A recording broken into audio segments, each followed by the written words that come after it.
Hey guys, welcome back to the Otter Creek in Rio Grande. I'm going to get started doing a little groundwork here on Diorama. Now, I think I'm going to go ahead and start with painting the track to begin with.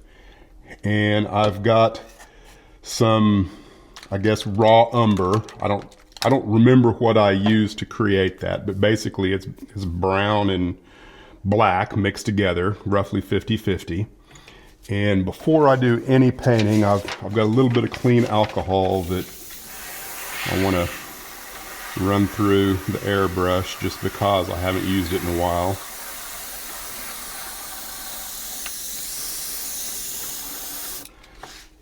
Okay, looks pretty good.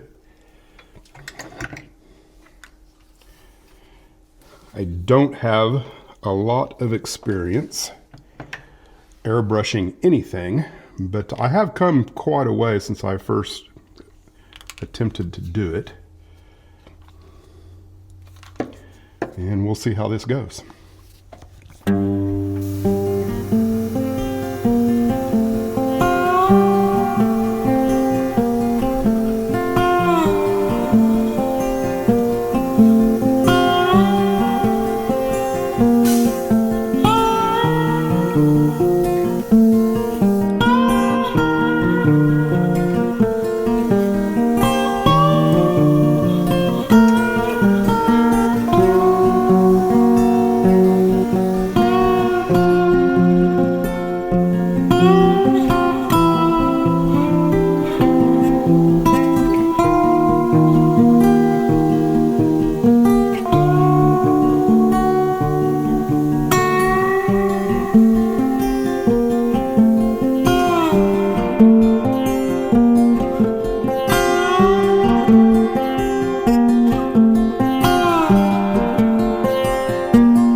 Okay, I think I will let that dry and figure out what to do next.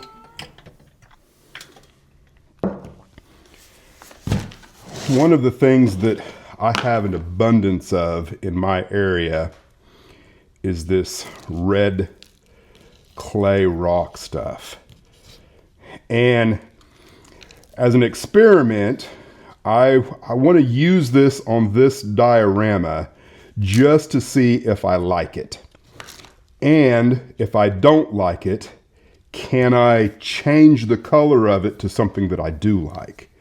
So again, this is all about experimentation. And, you know, obviously, you know, big chunks like that aren't going to work. So I'm going to sift it and strain it. And I'm going to start by, you know, kind of pulverizing some of it. And there's some precautions here you should take when you go to do something like this. If you're gonna use your wife's nice roller,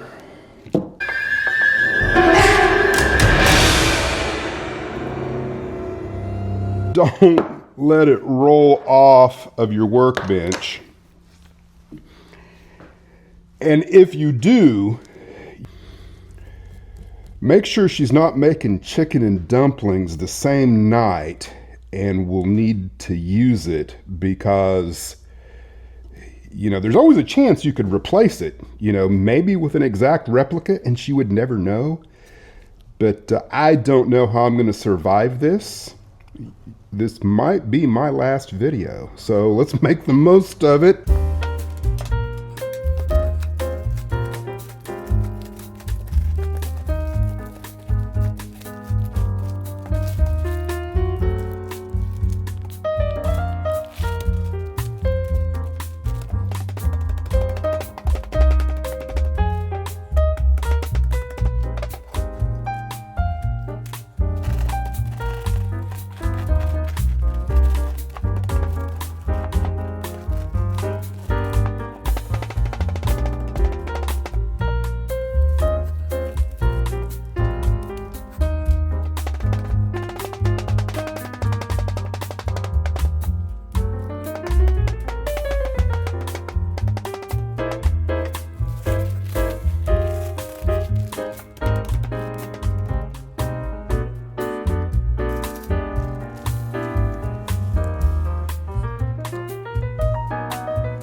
I've got kind of 3 different grades, and really there's more than one grade of talus in there.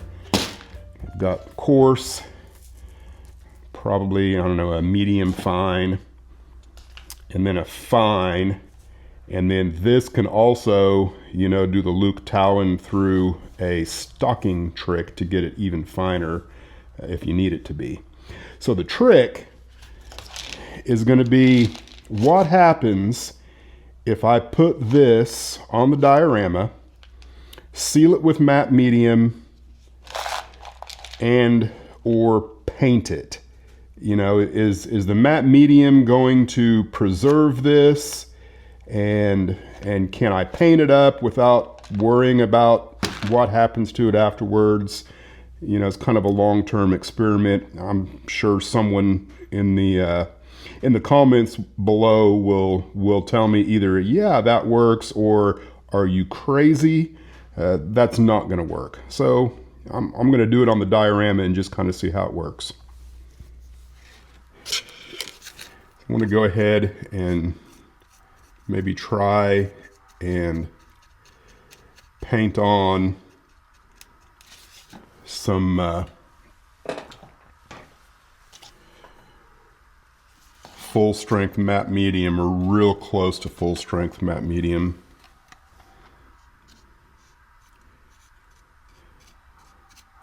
On the tops for sure. I used matte medium to seal it all, or to glue it. My concern is that it's just not going to be durable, and is it paintable? How paintable is it?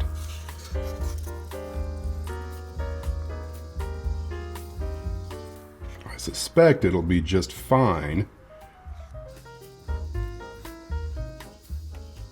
This really isn't something I would want to do, you know, like in a large section of the railroad. But what I like about it is it's about as natural looking talus as you can find. All right, that ought to work for what I'm trying to figure out. Now, the next thing I want to do, I think, is go ahead and get some ballast put down on top of the track here. So I've got the track painted. I used Tamiya, various different earth tones. I couldn't tell you what they are other than brown. So now I'm ready to do some ballasting. And what I've got is kind of a mixture. I've got some Arizona rock and mineral, I think it's called Cumbers and Toltec HO scale ballast.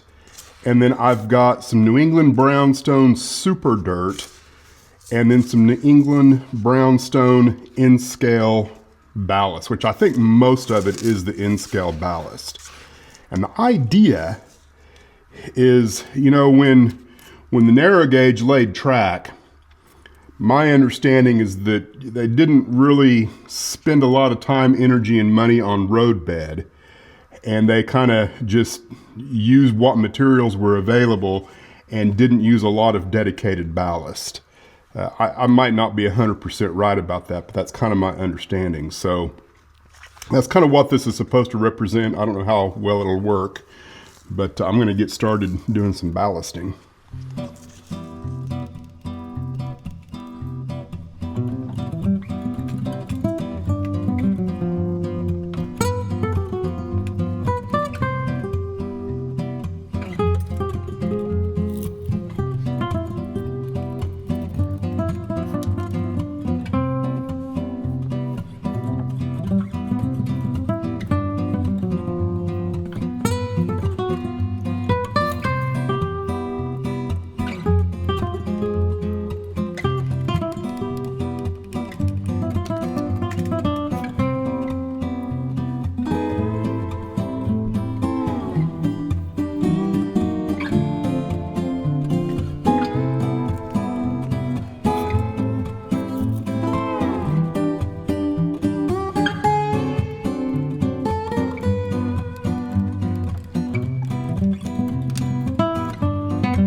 I don't have a lot of experience ballasting.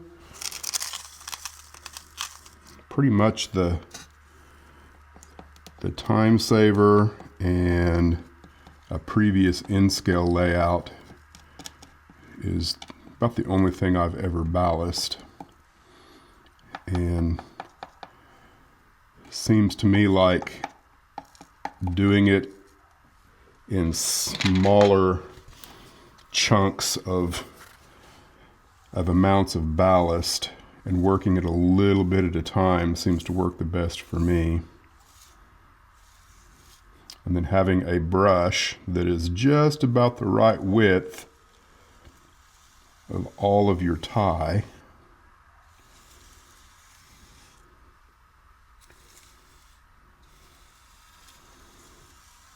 Of course, I don't want this to look like a Class 1 main line that is well kept.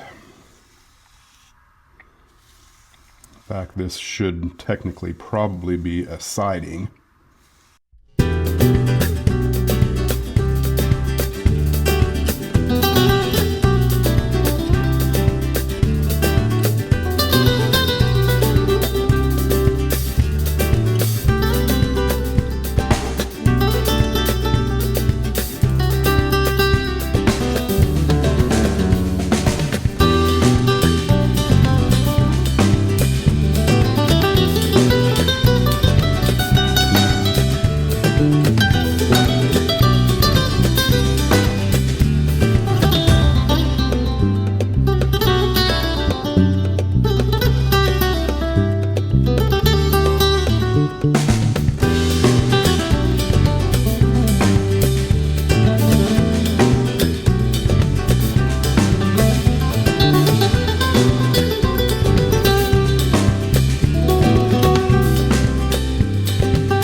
I've started doing a little dirt work now, and I'm using the medium fine red dirt that I pulverized earlier. I might have a knot on my head as well from pulverization. And you can see that this is still wet, and it started to dry a little bit in here. I'm not 100% sure what the color of this is going to be after, it completely dries. I expect it to be a little bit darker. You can see that the ballast ended up being quite a bit darker after it dried. I've done a little work in there, and you can see all of that should vacuum up that's in the tracks, which I don't really care if it does or not. So the plan here is to see whether or not I like it. I'm still leaning heavily towards, nah, it's just too red. And then if I don't like it, I will change the color and just kind of see what process is there. Just all an experiment. I'm going to come back after I get most of this stuff put in, or all of it, and kind of see where we're at from there. Everything's dried up, and you know, looking through the camera, it's not bad. You know, I can't say that I hate it by any means, but in the lighting in the actual layout room, it's too red. If I were to do any significant portion of the layout with this color of earth, you'd feel like you'd, you know, landed on Mars. So that's not going to work. So I have started shifting the color. Let me move the camera. So you can see I've gone in with the same base color, the beige color that I used for the rock, and just washed over a very, very thin dilute version of that color, and it does shift it, but I don't think, no matter what I do in there, it's never going to bring it to the same brilliance of the actual rock work. So I think that means I need to come in with some white and create some highlights that wouldn't normally be there. But before I do that, I think I want to go ahead and wash in some darker things.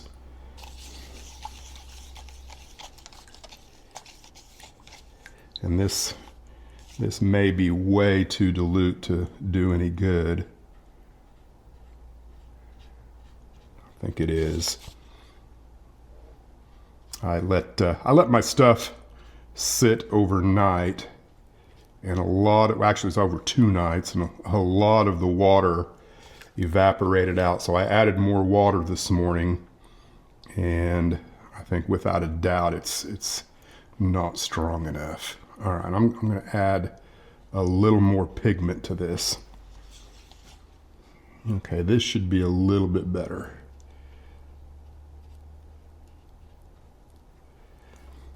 Now, I don't think I filmed any of this, but again, this is all red rock or clay, you know, from my area. And, you know, I've filmed so much over the last 3 or 4 weeks, I have a hard time remembering what I've said and what I haven't said. But this is the same stuff. You know,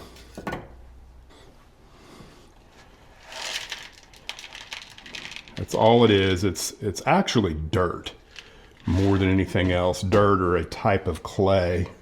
I'm not a geologist, but it has the right shape, and that's kind of the thing that I like about it the most,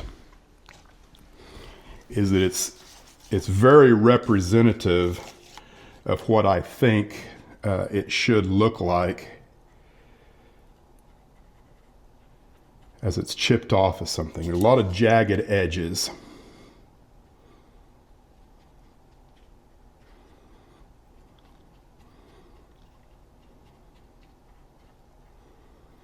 And I'm okay if this ends up being a little dark, because I'm definitely going to highlight it all with white.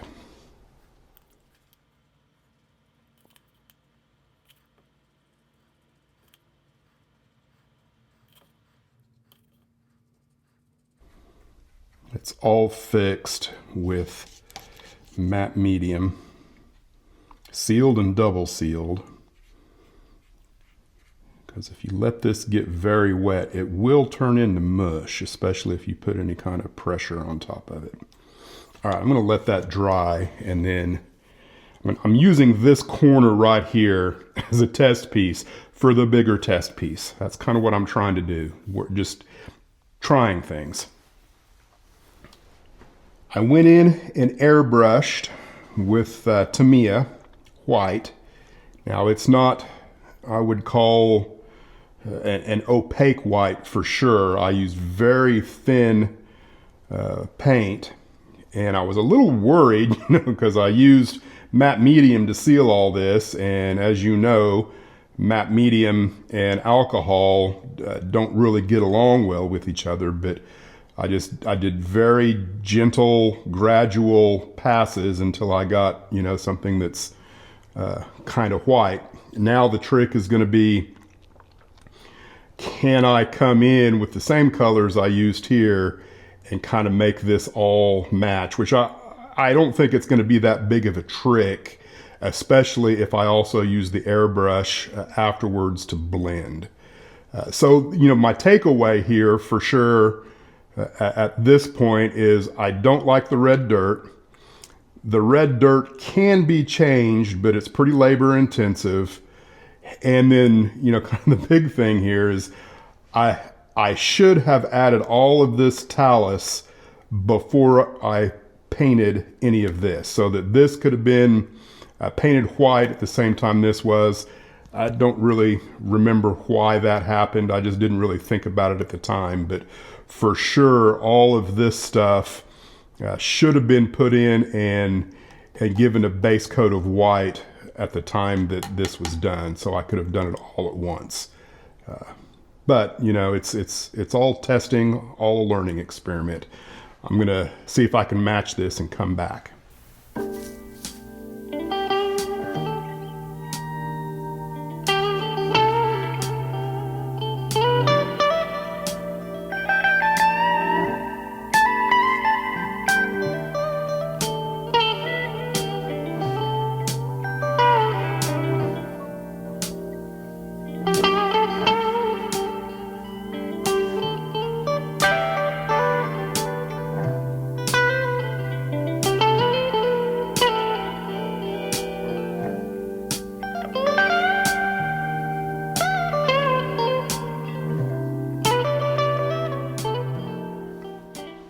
The experiment was, I would say, fairly well successful over here. I think, if you were just looking at this, you would probably never guess that started life as Oklahoma red dirt. Now, it didn't work quite as well, pardon the camera movement. It didn't work quite as well over here. I'm not sure why. I know that the surfaces are much smaller and didn't lend themselves well to the technique, I think, is the biggest issue. But I think I can fix that with airbrushing, which is what I'm going to do next, because I have had very little luck moving any of this red to brown, through here. So I think the only way to get that to move the direction I want is with an airbrush. So I'm going to do that and then probably call it quits on the dirt work. Well, I'm going to call it quits on this. And, I've definitely figured out that I don't want to use this red stuff for any kind of groundwork unless I want it to be red. And, there'll be some places where it might really be appropriate and be a nice effect. It's just going to be a matter of deciding where that is and making it look believable. Because even going in with the airbrush, I would have had to have gone really opaque with my colors to get it to move very much at all. And, I hit it with about 3 different colors. It was kind of a desert yellow. I used earth, and then this lighter kind of buff. I think that's 50-50 buff and earth. I'm satisfied with it because I think most of the places that are left that are red will get some kind of grass work. You can see right through here, I got a lot of overspray. I'm not concerned about that. I think that's actually going to tie things together a little bit more. By the time I get in grass tufts and static grass and things like that, I think it'll pull together pretty nicely. I'm not going to do any grass work in this particular video, but look forward to the next one, where I will definitely do some things with grass, and I think at some point I will also need to come in here and put a tree right here on the corner. You know, this area right in through here, you know, I can kind of already see in my mind's eye what I want that to look like. So thanks for watching. We'll see you in the next one.